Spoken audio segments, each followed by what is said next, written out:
జై శ్రీరామ్.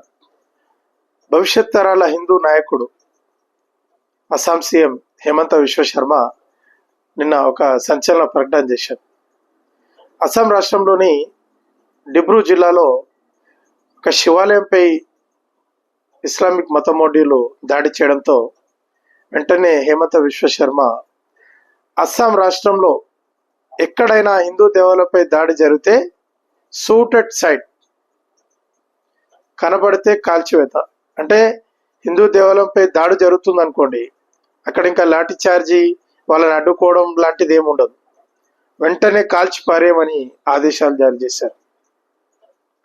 అసలు ఈ ఆదేశాలు ఈరోజు ఏదో ఒక సంచలనమైన ప్రకటనగా మనం దీన్ని వింటున్నాం. కానీ ఇది ఎప్పటి నుంచో ఉండాల్సిన ఆదేశం.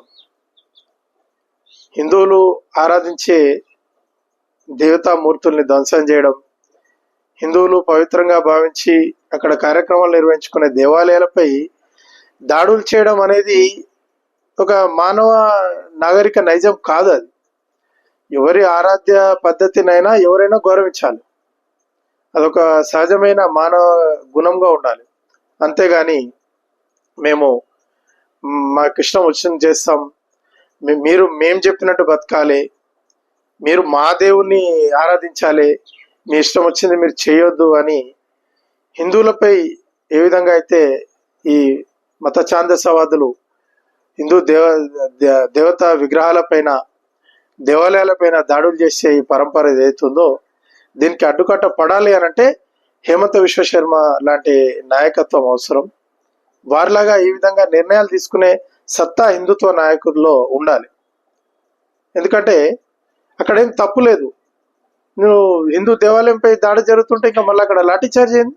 లాఠీ చార్జీ అడ్డుకోవడం, అరెస్టులు అవసరం లేదు, కాల్చిపాడేయండి వాడు. ఎందుకంటే వాడు హిందూ దేవాలయం మీద దాడి చేస్తున్నాడు అని అంటే వాడు ఒక పెద్ద నేరస్తుడు, దేశద్రోహి.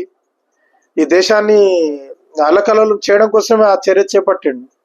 కాబట్టి అతను వెంటనే కాల్చిపడేయాలి. వాడు పాకిస్తాన్ టెర్రరిస్టు, ఇద్దరు ఒకటే. అరెస్ట్ చేయడం, రిమాండ్ చేయడం, కొన్ని ఏళ్ల తరబడి జైల్లో వాడిని మేపడం, మళ్ళీ వానికి బెయిల్ వచ్చిన తర్వాత వాడు హీరోలాగా బయట తిరగడం, బయట వాడు పెద్ద లీడర్ కావడం ఆ మతంలో, ఇవన్నీ అవసరమే లేదు కదా. కాల్చిపారేస్తే 2 బుల్లెట్లతోటి పని అయిపోతుంది. కాబట్టి హేమంత్ విశ్వ శర్మ లాంటి నాయకులు హిందూ సమాజం నుంచి మరింత మంది వస్తారని ఆశిద్దాం, ఆ భగవంతుని కోరుకుందాం. నా ఈ వీడియో మీకు నచ్చినట్లయితే లైక్ చేయండి, షేర్ చేయండి, నా ఛానల్ని సబ్స్క్రైబ్ చేసుకోండి. జై హింద్.